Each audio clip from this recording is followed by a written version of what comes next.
प्यारे बच्चों, आज हम लोग देखने वाले हैं केमिस्ट्री, यानी कि जितना हम लोगों ने केमिस्ट्री यानी रसायन विज्ञान में पढ़ा है, चैप्टर 1, 2, 3 यानी रासायनिक समीकरण एवं अभिक्रिया, दूसरा चैप्टर अम्ल क्षार एवं लवण, और तीसरा चैप्टर जो हम लोगों ने पढ़ा है उस चैप्टर का नाम है धातु एवं अधातु। इन तीनों चैप्टर का मैं लेकर के आया हूं आप लोगों के लिए समग्र MCQ के क्वेश्चन। लगभग आप लोगों के सामने 50 क्वेश्चन मैं लेकर के आया हूं, और ये 50 क्वेश्चन वो क्वेश्चन है जो डायरेक्ट आपके एग्जाम में छपने वाले प्रश्न है। यानी इन प्रश्नों की तादाद इतना ही मत देखिए कि ये 50 प्रश्न हैं, ये डायरेक्ट आपके एग्जाम में आने वाले प्रश्न होने वाले हैं। तो आइए स्टार्ट करते हैं बिना किसी देरी के पहले क्वेश्चन के साथ। क्या है पहला प्रश्न? धड़ाधड़ आप आंसर बताते चलेंगे, क्योंकि मैं आपका ज्यादा टाइम किल नहीं करना चाहूंगा। मैं चाहूंगा जितना जल्दी आप लोग इसको सम अप कर लें, ताकि आपका डाटा भी सेव रहे, टाइम भी सेव रहे और आपको सारे कंटेंट प्रोवाइड भी हो जाए। आइए पहला प्रश्न क्या कहता है? निम्न में से किसकी सहायता से हम निर्धारित कर सकते हैं कि एक रासायनिक अभिक्रिया हुई? रंग में परिवर्तन हुआ? हाँ जी हुआ। तापमान में परिवर्तन से? हाँ जी बात सही है। अवस्था में परिवर्तन से? बिल्कुल बात सही है। इसलिए इसका सही आंसर जाएगा कौन सा? डी फॉर डायनामाइट इसका सही आंसर होगा। अगला प्रश्न आप लोगों के सामने कंप्यूटर स्क्रीन पे धड़ाधड़ देखते जाइए और आंसर बताते जाइए। मैग्नीशियम रिबन के जलने के बाद श्वेत चूर्ण में परिवर्तित हो जाता है। यह श्वेत चूर्ण किसका है? मैं आपको बता दूं एक चीज कि यह है मैग्नीशियम, और जब इसके रिबन को वायु की उपस्थिति में जलाया जाता है तो यह बनाता क्या है? तो यह बनाता है मैग्नीशियम ऑक्साइड। क्या बनाता है जी? मैग्नीशियम ऑक्साइड बनाता है। और ये मैग्नीशियम ऑक्साइड की जो राख होती है वो सफेद कलर की होती है, सफेद रंग की होती है। एक प्रश्न और पूछा जाता है कि जब इसको जलाया जाता है तो इसकी ज्वाला का रंग, एकर जो लौह होती है, जब रंग दिखाई पड़ता है जलता है तो वो किस कलर का होता है? तो इसका ज्वाला का रंग होता है उजला सफेद। उजला सफेद। बोलो पक्की बात है क्या? बोलो पक्की बात है क्या? एगो पूछेगा कि रंग, ज्वाला का रंग कैसा? उजला सफेद। राख का रंग कैसा? सफेद कलर का। राख का सूत्र क्या है इसकी? तो मैग्नीशियम ऑक्साइड है। बताओ पक्की बात है क्या? इसमें कौन सा है? Magnesium dioxide, magnesium oxide. तो इसका सही आंसर कौन सा जाएगा? इसका सही आंसर जाएगा बी फॉर बंगाल। अगला प्रश्न आपके सामने, शाक सब्जियों का विघटित होकर कंपोस्ट बनना किस प्रकार की अभिक्रिया है? क्या यह उष्माशोषी है, उष्माक्षेपी है, उभयगामी है या प्रतिस्थापन है? आप कभी बरसिंग काट के ले आए हैं? या जो ढाठा होता है, ढाठा कब गाय को खियाए हैं काट के? जब खेत में से काट के ले आइए ना और उसको घर पे रख दीजिए, तो थोड़ी देर के बाद देखेंगे ना, तो जब उसको मशीन में लगा के छपटी कल में काटा जाता है, तो जब उसको उठाते हैं तो उसमें से गर्मी निकलता है, उसमें से उष्मा निकलता है। और उष्मा निकलना, किसी अभिक्रिया से उष्मा का बाहर निकलना उष्माक्षेपी कहलाता है। इसका सही आंसर कौन जाएगा? बी फॉर बंगाल वाला जाएगा। उष्माक्षेपी एकर सही आंसर। सर उष्माशोषी का एगो एग्जांपल बता दीजिए। मैं कह दूं कि अपना हाथ पे तनी हाउ डाल लीजिए सैनिटाइजर जो आता है मार्केट में, अब कोरोना में बहुत लोग इस यूज किए थे सैनिटाइजर का। हाथ में रखिए, तुरंत हाथवा ठंडा हो जाता है, यानी हाथवा पर के गर्मी को सोख लेता है। तो गर्मी को सोख लिया तो कौन एग्जाम्पल हो जाएगा? उष्माशोषी का हो जाएगा। अगला प्रश्न क्वेश्चन नंबर 4 आपके सामने, निम्न में से कौन सा उत्पाद लेड नाइट्रेट को गर्म करने पर बनता है? हमको जरा चुपके से बताइएगा, लेड नाइट्रेट का सूत्र क्या होता है? लेड नाइट्रेट का सूत्र क्या होता है? सर ये होता है PbNO3 का होल ट्वाइस, PbNO3 का होल ट्वाइस। और जब इसको गर्म किया जाता है, यानी जब इसकी अपघटन अभिक्रिया होती है, कौन सा अपघटन होता है इसका? सर तापीय अपघटन होता है। कौन सा अपघटन होता है? तापीय अपघटन। तो क्या बनता है? सर इससे बनता है लेड ऑक्साइड। और क्या बनता है? NO2। और क्या बनता है? ऑक्सीजन। तो कौन कौन सा ऑप्शन है? NO2 और ऑक्सीजन। कौन से ऑप्शन में दिख रहा है आपको? NO2 और ऑक्सीजन मुझे डी वाले में दिख रहा है, इसलिए इसका सही आंसर कौन होगा? डी वाला सही जाएगा। इसको बैलेंस करने के लिए आपके लिए हम छोड़ दे रहा हूं। अगला प्रश्न, Fe2O3 2 एल्यूमिनियम बना रहा है Al2O3 + 2 Fe, किस प्रकार की अभिक्रिया है जानना चाहता है? संयोजन अभिक्रिया। मैंने बताया था कि जब दो चीजें जुड़ जाएं और जुड़ करके एकल उत्पाद बनाती हैं तो संयोजन अभिक्रिया। द्विविस्थापन अभिक्रिया, आयनों का आदान प्रदान अगर हो जाए, आयनों का क्या हो जाए? आदान प्रदान हो जाए, आयनों का आदान प्रदान हो जाए तो द्विविस्थापन होगा। लेकिन इसमें आयनों का आदान प्रदान नहीं हुआ। एक सक्रिय धातु ने दूसरी कम सक्रिय धातु को उसकी जगह से हटा दिया और इस प्रकार की अभिक्रिया को हम लोग विस्थापन अभिक्रिया का नाम देते हैं, विस्थापन अभिक्रिया। ठीक है। इलेक्ट्रॉनों के स्थानांतरण से बनने वाले यौगिक क्या कहलाते हैं? अगर मैं कहूं कि ये एक धनायन है, ये एक धनायन है और ये एक ऋणायन है, ये एक ऋणायन है और दोनों के मिलने से बना हुआ यौगिक, जैसे मैं कहूं कि अगर ये एक सोडियम प्लस बनाया, एक Cl माइनस है और इन दोनों के मिलने से जो बना उसको कहा गया NaCl और इसको कहते हैं हम लोग साधारण नमक। क्या कहते हो जी? साधारण नमक। और पूछा जाए नमक कैसा यौगिक है तो ये एक आयनिक यौगिक है, क्योंकि दो आयनों के मिलने से बन रहा है। इसका कौन सा आंसर जाएगा? सर आयनिक यौगिक नहीं दिया तो इसी आयनिक यौगिक के लिए एक दूसरा शब्द इस्तेमाल करते हैं, वैद्युत संयोजी। क्या इस्तेमाल करते हैं? वैद्युत संयोजी। बेहद शानदार, आप लोगों के जितने जवाब आ रहे हैं बहुत बढ़िया, शानदार, जिंदाबाद, जबरदस्त, बहुत बढ़िया। चलिए अगला प्रश्न आप लोगों के सामने, अवक्षेपण अभिक्रिया किस प्रकार का लवण प्राप्त होता है? ये अविलेय लवण प्राप्त होता है। कैसा लवण? अविलेय। अगर पूछा जाए कि ये अवक्षेपण अभिक्रिया किससे बनती है तो भैया ये विस्थापन अभिक्रिया का परिणाम होती है। किसका परिणाम होती है? विस्थापन अभिक्रिया का परिणाम होती है। और ये वे ज्यादातर जो देखने को मिलता है वो मिलता है विस्थापन के द्विविस्थापन में। किसमें? द्विविस्थापन में। अगला प्रश्न आपके सामने, ऑक्सीजन की उपस्थिति में मैग्नीशियम रिबन के दहन की रासायनिक अभिक्रिया। ये मैं आपके लिए होमवर्क दे देता हूं, ये आपके लिए होमवर्क है, मुझे कमेंट करके बताना, क्योंकि मैंने ये भी जस्ट पीछे इसका आंसर कराया हूं, जस्ट पीछे एक आंसर कराया हूं हम। ठीक है। चलिए अगला प्रश्न, निम्नलिखित में से कौन द्विविस्थापन है जिसमें आयनों का आदान प्रदान हो? देखो यहां पर दो आयन है क्या? नहीं, लेकिन यहां पर देखो Ag और NO3, सिल्वर आयन अलग है, नाइट्रेट अलग है, इसमें सोडियम आयन अलग है, क्लोरीन अलग है, बाकी ऐसा किसी में नहीं दिख रहा है। इसलिए इसका सही आंसर कौन सा जाएगा? इसका सही आंसर कौन सा जाएगा? सर सी फॉर चाइना इसका सही आंसर जाएगा। बाकी ये भैया संयोजन अभिक्रिया है। ये कौन सी अभिक्रिया है? संयोजन अभिक्रिया है। उसके बाद ये सब के सब संयोजन है, सब के सब क्या है? संयोजन है, सब संयोजन का उदाहरण है। लेकिन ये किसका उदाहरण है? द्विविस्थापन का उदाहरण है। डन। देखिए लाइक करते चलिए, अपना फ्रेंड लोग में सब्सक्राइब शेयर करते रहिए, और जो लोग नया आया है चैनल पे वो सब्सक्राइब जरूर करें ताकि हमको मोटिवेशन मिलता रहे और हम आपको और अच्छा कंटेंट प्रोवाइड कराते रहें। चलिए अगला प्रश्न आपके सामने, अभिक्रिया की परिस्थितियां जैसे कि ताप, दाब, उत्प्रेरक कहाँ लिखे जाते हैं? तो देखिए जैसे ए है ना और ये जलीय विलयन है तो इसके लिए यहीं पर बगल में लिख दिया जाता है AQ। AQ का मतलब जलीय विलयन। अगर कोई चीज सॉलिड है, जैसे मान लीजिए B सॉलिड है तो इसके बगल में यहां लिख दिया जाता है सॉलिड। और ताप, दाब ये सारी चीजें कहां पर लिखी जाती हैं? तीर के ऊपर। ताप हो गया, दाब हो गया, उत्प्रेरक हो गया, ये सब कुछ कहां लिखा जाता है? तिरवा के ऊपर और नीचे लिखा जाता है। कहां है भैया? तीर के निशान के ऊपर, तीर के निशान के नीचे, तीर के दाईं ओर, कि A और B दोनों। तो कौन सा सही आंसर मारेंगे आप? तो कौन सा सही आंसर मारेंगे आप? A और B दोनों। ऊपर भी लिख सकते हैं और नीचे भी लिख सकते हैं। पक्का बोलिएगा, पक्का बोलिएगा। चलिए आगे बढ़ते हैं। अभिक्रिया जिसमें दो या दो से अधिक अभिकारक मिलकर एकल उत्पाद का निर्माण करते हैं उस अभिक्रिया को क्या कहते हैं? एकल उत्पाद, सिंगल प्रोडक्ट बनाए। यानी कि A और B मिलकर के क्या बना रहा है? AB बना रहा है, एकल उत्पाद बना रहा है। और ऐसी अभिक्रिया किस नाम से जानी जाती है? सर इसको संयोजन अभिक्रिया कहते हैं। बताओ, इसको संयोजन अभिक्रिया कहते हैं सर।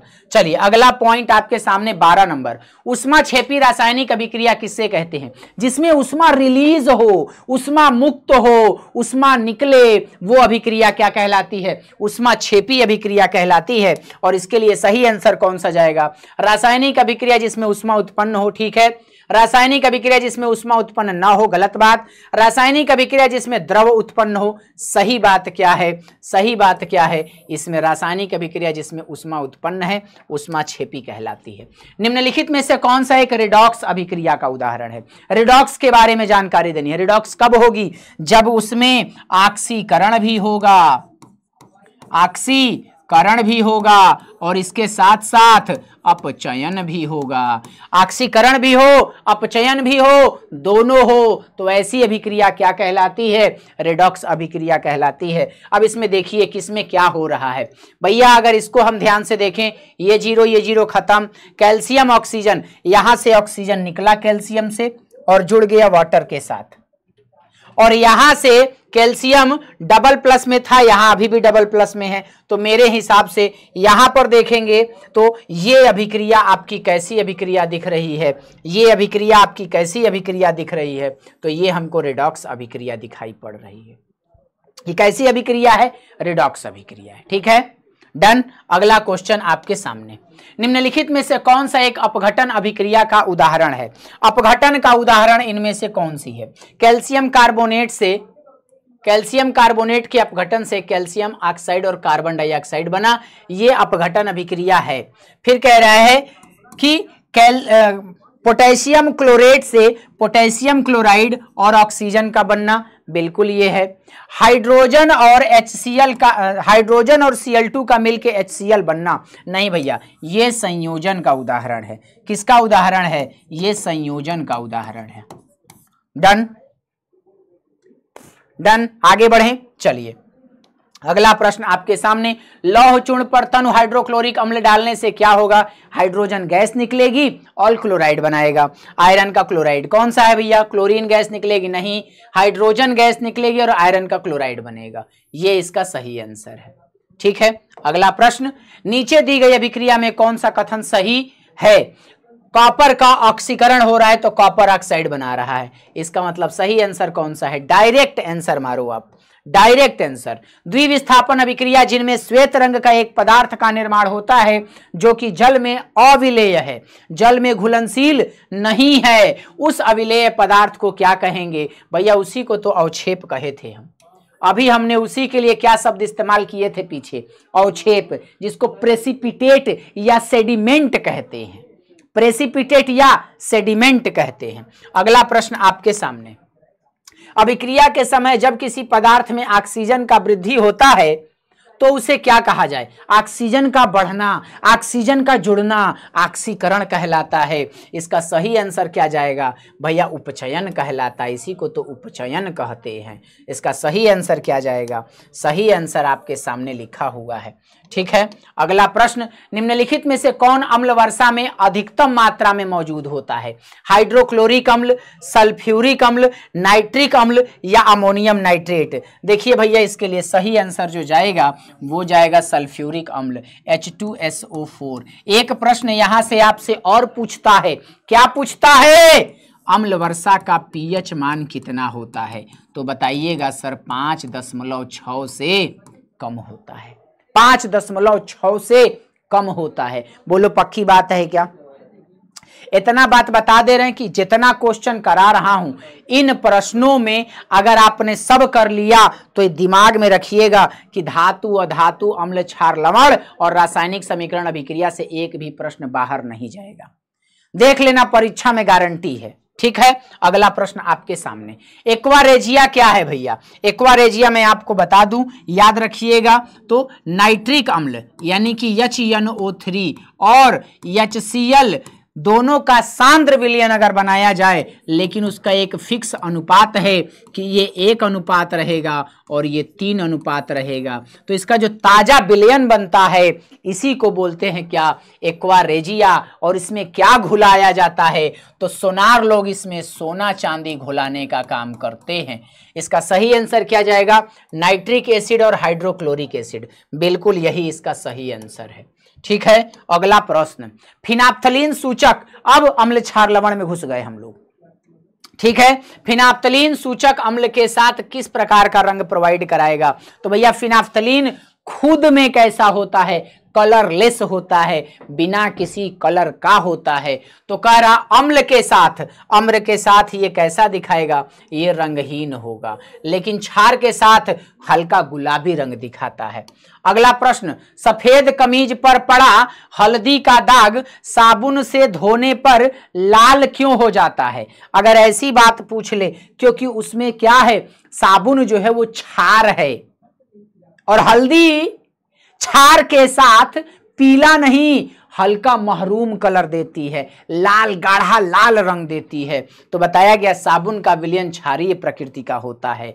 बिल्कुल ये बात क्या है, बिल्कुल ये बात क्या है, सही बात है। अगला प्रश्न, निम्नलिखित में से कौन सा क्षारक नहीं है? भैया क्षारक ये भी है, ये भी है, ये भी है, कौन सा नहीं है? इसका सही आंसर जाएगा सोडियम क्लोराइड। सोडियम क्लोराइड, इसका बी फॉर बंगाल क्या जाएगा, सही आंसर जाएगा। अगला प्रश्न आपके सामने, एसिटिक अम्ल का प्राकृतिक स्रोत। भैया एसिटिक अम्ल का सूत्र हमने बार बार क्लास में याद कराया हूं, CH3COOH, ये होता है एसिटिक अम्ल का सूत्र। और ये किसके लिए है भैया, ये सिरका के लिए है। किसके लिए, सिरका के लिए। अगर पूछ लिया जाए इसका कितना % का विलयन सिरका है, तो आप कहेंगे 3 से 4% का विलयन। बोलो राजी खुशी। सर 3 से 4% का विलयन समझ में नहीं आता है। मैंने कहा बेटा कि अगर मान लो 100 लीटर पानी है तो उसमें 3-4 लीटर इसको मिला दो, एसिटिक अम्ल को। अब जो बना वही क्या होगा आपका, वो सिरका होगा। ठीक। अगला प्रश्न आपके सामने, हाइड्रोक्लोरिक अम्ल एवं सोडियम हाइड्रोक्साइड के विलयन की अभिक्रिया से उत्पन्न लवण को क्या कहेंगे? ये होमवर्क है, अभी मैंने पीछे इसकी रिएक्शन आपके लिए कराई है। पीछे हमको लग रहा है कि 14, 15, 16 नंबर के आसपास इसका रिएक्शन कराए हैं। ठीक है, हाँ, साधारण नमक बनाए थे। सल्फेट अर्धहाइड्रेट या हेमीहाइड्रेट का अन्य नाम क्या है? सर सल्फेट अर्धहाइड्रेट, इसको पूरा अगर लिखें तो ये है भैया कैल्शियम सल्फेट आधा हाइड्रेट, और इसी को हम लोग किस नाम से जानते हैं, POP के नाम से। अगर ये लिखा होता कैल्शियम सल्फेट डाईहाइड्रेट तो हम इसको जिप्सम के नाम से जानते। किस नाम से जानते? जिप्सम के नाम से जानते। बताओ पक्की बात है क्या? बताओ पक्की बात है क्या? इसका सही आंसर कौन सा जाएगा? POP यानी प्लास्टर ऑफ पेरिस। अगला प्रश्न आपके सामने, पीएच में P किसके लिए आता है? P किसके लिए आता है? तो इसके लिए सही आंसर जाएगा क्या, कि जो P आता है वो पोटेंज के लिए आता है, पावर के लिए आता है। और इसका मतलब ये किसके लिए आता है? सर ये दोनों के लिए आता है, पोटेंज भी होता है, पावर भी होता है। और किसकी पावर? हाइड्रोजन आयन की पावर, हाइड्रोजन आयन की पावर। अगर मजा आ रही है, आपको लग रहा है कि सारा कुछ कराया गया है, थम्स अप मारते रहो बेटा, थम्स अप मारते हो। जिन्होंने अभी तक लाइक नहीं किया है वो लोग क्या कर दें, लाइक कर दें एक बार सेशन को। ठीक है, चलिए अगला प्रश्न आपके सामने, सभी धातु कार्बोनेट एवं हाइड्रोजन के अम्ल, हाइड्रोजन कार्बोनेट के अम्ल अभिक्रिया करके क्या बनाते हैं? संगत लवण बनाते हैं, कार्बन डाइऑक्साइड बनाते हैं, जल बनाते हैं। बिल्कुल भैया, सब बनाते हैं। क्या बनाते हैं? सब बनाते हैं। कम से कम ये दोनों तो जरूर याद रहेगा, और संगत लवण तीनों बनाता है। सर एक रिएक्शन करा के दिखा दो, आ जाओ दिखा देते हैं। ये हमने ले लिया सोडियम और इसकी रिएक्शन करा दिया किसके साथ? H2CO3 के साथ। ये क्या है? ये कार्बोनिक एसिड है। क्या है? कार्बोनिक एसिड है। किस? सभी धातु कार्बोनेट, धातु कार्बोनेट बोल दिया। चलो भैया थोड़ा सा संशोधन कर दीजिए इसमें, Na2CO3 किस एवं हाइड्रोजन कार्बोनेट अम्ल के साथ अभिक्रिया करके, चलो यहां पर एक अम्ल ले लो, ये हमने ले लिया। क्या बनाएगा? ये सोडियम है तो NaCl तो पहले बना लिया, NaCl पहले बना लिया, तो ये बात तो हो गई कि लवण बना लिया। अब H इसके में से 2 और O निकाल देगा तो क्या बनाएगा? H2O बनाएगा। और क्या बनाएगा भैया? इसमें कार्बन डाइऑक्साइड भी है तो ये कार्बन डाइऑक्साइड बनाएगा। ये तीनों बना रहा है इसकी रिएक्शन के लिए। अगला प्रश्न आपके सामने, लिटमस विलयन जब ना तो अम्लीय होता है और ना ही क्षारीय होता है तो किस रंग का होता है? भैया वो बैगनी रंग का होता है।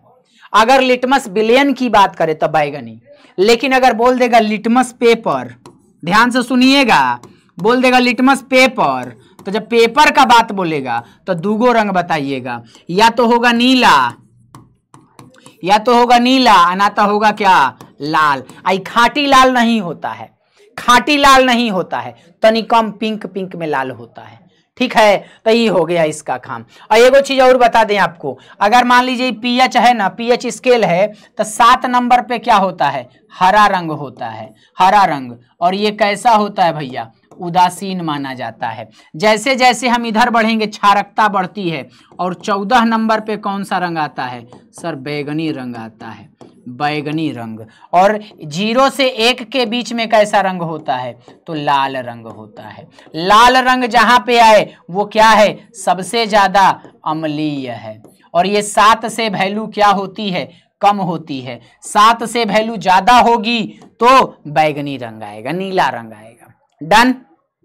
चलिए अगला प्रश्न आपके सामने, निम्नलिखित में से कौन सा आयन लाल लिटमस को नीला करेगा। लाल को नीला सर क्षार करता है, क्षार इसमें मुझे ये दिख रहा है। ओके क्या, चलो अगला प्रश्न आपके सामने, जल के अम्लीय एवं क्षारकीय विलयन किसके कारण विद्युत के सुचालक होते हैं। विद्युत के सुचालक, भैया इसमें H+ आयन बनता है क्या, हाँ बनता है। OH- बनता है क्या, हाँ बनता है, क्योंकि जल का वियोजन हो रहा है और जल 2 चीजों से मिलके बना है, H+ OH-। एगो बात याद रखिएगा, किसी भी चीज का दूगो पहलू होता है, किसी भी चीज का दूगो पहलू होता है, एगो अच्छा वाला होता है, एगो खराब वाला होता है। महाभारत में भगवान श्री कृष्ण ने खूब बढ़िया बढ़िया काम किया, लेकिन कहीं ना कहीं छल करवाया। अगर छल ना करवाते तो युद्ध का परिणाम शायद कुछ और ही होता। हनु बात समझ रहे हैं, बात समझ रहे हैं। अब जो है द्रोण को मरवाए, वो जो है जो गुरु द्रोण थे मरवाए, तब कुछ न कुछ तो उसमें लॉजिक था, लेकिन छल से मरवाए। भीष्म पितामह के सामने जो है ले आकर के खड़ा कर दिए, वो जो क्या नाम था उनका, मुझे नाम नहीं याद आ रहा है, तो वो भी एक छल था, है ना। बिल्कुल बिल्कुल, तो ये सब बातें हैं, हर चीज का दूगो पहलू होता है। अगला प्रश्न आपके सामने, एसिटिक अम्ल एक दुर्बल अम्ल है, क्यों, क्योंकि उसका वियोजन कम होता है, वो कम विलेय होता है। इसके जलीय विलयन अम्लीय होते हैं, ठीक है। ये ज्यादा आयनित होते हैं, नहीं ये कम आयनित होते हैं, ये बात इसके लिए सही है, कम आयनित होते हैं। चलिए पोटास एलम क्या है, ये एक द्विक लवण है। द्विक लवण वो लवण होते हैं जिसमें 2 लवण होता है। जैसे पोटास एलम का एक और नाम अगर मैं आपको बताऊं तो इसे फिटकरी कहते हैं। और फिटकरी का सूत्र क्या होता है, ये होता है K2SO4 Al2SO4 का होल थ्राइज .24H2O। ये आपसे फार्मूला पूछा जाता है परीक्षा में। फिटकरी को और क्या कहते हैं, पोटास एलम, ये भी पूछा जाता है। अगला प्रश्न, लिटमस विलयन जो बैगनी रंग का रंजक होता है यह किस पदार्थ का बना होता है। ये लाइकेन का बना होता है। किसका बना होता है, लाइकेन का। और लाइकेन में 2 चीजें होती हैं, एक भाग इसका शैवाल का होता है और एक भाग इसका किसका होता है, कवक का होता है। जैसे आपने देखा होगा भगवान नरसिंह की प्रतिमा, नरसिंह अवतार जब विष्णु भगवान ने लिया तो उसमें 2 रूप थे, ऊपर का हिस्सा शेर का था और नीचे का हिस्सा इंसान का था। दोनों रूप एगो में विराजमान था, वो नरसिंह अवतार हुआ। उसी प्रकार से लाइकेन है, इसमें ऊपर शैवाल है और नीचे कवक होता है, और दोनों मिल जब जाते हैं तो वो लाइकेन के नाम से जाना जाता है। अगला प्रश्न, लोहे के निष्कर्षण में चूना पत्थर कैल्शियम सिलिकेट एक यौगिक बनाता है, यह यौगिक किस नाम से जाना जाता है। यह धातुमल के नाम से जाना जाता है। ऑप्शन क्या हो जाएगा इसका, डी वाला सही हो जाएगा। अगला प्रश्न, किसी तत्व के गुणधर्म का 2 या 2 से अधिक विभिन्न रूपों का प्रस्तुतिकरण तत्व क्या कहलाता है। भैया अपर रूपता कहलाता है। जब हम कार्बन और उसके यौगिक पढ़ा रहे थे उसमें हमने अपर रूपता को कायदे से समझाया हूं। पक्की बात है क्या, पक्की बात है क्या, बिल्कुल। चलिए अगला प्रश्न 36 नंबर, धातुओं की प्रकृति कैसी होती है। बिल्कुल विद्युत धनात्मक होती है। जैसे आपने देखा होगा सोडियम के ऊपर प्लस का चार्ज, कॉपर के ऊपर +2 का चार्ज, आयरन के ऊपर +2 भी होता है और आयरन पे +3 भी होता है। तो सभी धातुओं पे कैसा चार्ज होता है सर? धनावेश होता है, इसलिए ये क्या होती हैं? धनावेशित होती हैं। अगला, लोहा एवं इस्पात को जंग से सुरक्षित रखने के लिए किस धातु की पतली परत चढ़ाई जाती है? याद रखिएगा ये लोहा है, और अगर इस पे हम एक पतली परत चढ़ा दें किसी धातु की, तो ये धातु कौन सी होगी सर? ये जो हरी वाली धातु है ये जिंक है, अंदर वाला क्या है? लोहा है, और इस प्रक्रिया को हम गैल्वनीकरण के नाम से जानते हैं। गैल्वनीकरण के नाम से जानते हैं, है ना, गैल्वेनाइजेशन। पक्का याद है क्या? तो कौन सा जाएगा इसका? जिंक सही आंसर जाएगा। अगला, किस रासायनिक यौगिक को गर्म करने पर प्लास्टर ऑफ पेरिस प्राप्त होता है? जिप्सम को गर्म कर दीजिए, जिप्सम को गर्म कर दीजिए उठा के। क्या है जिप्सम का फॉर्मूला? CaSO4.2H2O। और जैसे ही इसको गर्म करेंगे आप, इसमें से 1.5 वाटर मॉलिक्यूल निकल जाता है।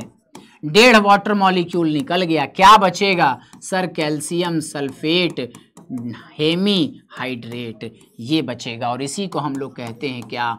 POP कहते हैं। सही है क्या? अगला प्रश्न आप लोगों के सामने 39, विद्युत अपघटनी परिष्करण में अशुद्ध धातु को बनाया जाता है किसके द्वारा? एनोड के द्वारा, कैथोड के द्वारा, अपघट्य के द्वारा, इनमें से सभी। इसका सही आंसर क्या जाएगा? एनोड के द्वारा।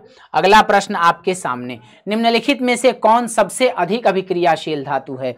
मैग्नीशियम है, कैल्शियम है, सोडियम है या पोटेशियम है? जब क्रियाशीलता स्टार्ट होती है तो सबसे पहले के होता है, फिर ना होता है, फिर का होता है। के ना का, मग, अल, जन, फे, सन, पब, और यहां से फिर हाइड्रोजन, फिर आ जाता है कॉपर, फिर आता है Hg, फिर आता है Ag, फिर आता है Au, तब आता है प्लेटिनम। ये धातुओं की क्रियाशीलता है, सबसे ज्यादा क्रियाशील ये, और ये इस प्रकार से क्रियाशीलता धीरे धीरे क्या होती है सर? घटती जाती है। पक्की बात है क्या? तो सबसे ज्यादा क्रियाशील कौन? पोटेशियम, इसलिए इसका सही आंसर जाएगा किसके लिए? पोटेशियम के लिए। अगला प्रश्न, जब मैग्नीशियम फीता को जलाया जाता है तो उत्पन्न आग की लौ, ये आपके लिए होमवर्क है। मैंने शायद पहले या दूसरे प्रश्न में इसको एक्सप्लेन किया। अगला प्रश्न, एक्वारेजिया, अगेन ये आपके लिए क्या है? होमवर्क है। ठीक है, अपने शुद्ध रूप में धातु की सतह कैसी होती है? चमकदार होती है, और धातुओं के चमकने के गुण को चमक या क्या कहते हैं? शाइन कहते हैं, चमकदार होती है। ठीक है, चलिए अगला क्वेश्चन, धातु के पतले तार के रूप में खींचने की क्षमता तन्यता कहलाती है जी, तन्यता कहलाती है। अगला प्रश्न, एक क्वेश्चन यहीं से और बता दें आपको हम, आघातवर्धनीयता क्या है? चादर के रूप में बदलना, चादर के रूप में बदलना। ठीक है, और लचीलापन से कोई मतलब ही नहीं है। अगला प्रश्न आपके सामने, कुछ धातुओं को पीटकर पतले चादर के रूप में, सर होमवर्क दे दिए आपको। ठीक है, क्वेश्चन नंबर 46, जो धातुएं कठोर सतह से टकराने पे आवाज करती हैं सर उसको सोनोरोसिटी कहते हैं, ध्वनिक कहते हैं। बी वाला सही हो गया। सबसे अधिक तन्य धातु कौन सी है? भैया उसको हम लोग सोना के रूप में जानते हैं। क्वेश्चन पूछा जाएगा कि 1 ग्राम सोना से 2 किलोमीटर लंबा तार बनाया जा सकता है, 2 किलोमीटर लंबा तार बनाया जा सकता है। नोट किए रहिएगा, वेरी इंपॉर्टेंट है। 1 ग्राम होमवर्क है, होमवर्क है आपके लिए, होमवर्क है। ठीक है, कमरे के ताप पर मरकरी धातु किस अवस्था में रहती है? भैया द्रव अवस्था में रहती है। ये धातु है, लेकिन अगर पूछ लेगा कि वो कौन सी अधातु है जो कमरे के ताप पर द्रव अवस्था में रहती है, तो नाम आप बताएंगे किसका? ब्रोमीन का। किसका? ब्रोमीन का। अगला प्रश्न 50 नंबर, और ये आज का आखिरी प्रश्न, इनमें से कौन अधातु होते हुए भी चमकीला है? भैया आयोडीन के जो क्रिस्टल होते हैं अधातु होते हुए भी चमकीले होते हैं। ठीक है, तो ये रहे बैक टू बैक 50 प्रश्न आप लोगों के सामने, जिनको हम लोगों ने डिस्कस किया बेहद ही शानदार और बेहद ही ईमानदारी के साथ। फिलहाल आज के लिए इतना ही, मिलेंगे अगली क्लास में, तब तक के लिए दीजिए इजाजत। जय हिंद, नमस्कार, take care all of you, good night, love you all, bye bye.